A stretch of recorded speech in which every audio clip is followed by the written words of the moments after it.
Di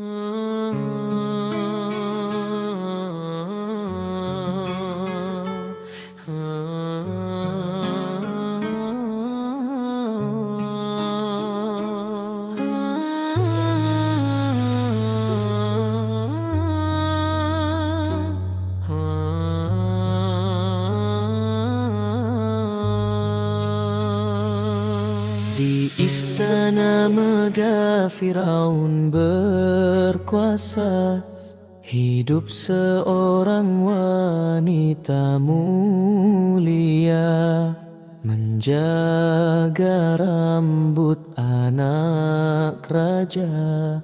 Namun hatinya milik yang esa.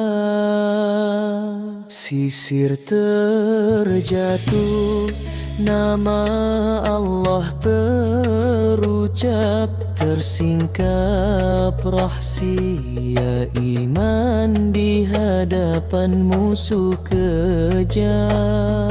Diseru taubat, tapi dia teguh, tiada Tuhan selain Allah yang satu.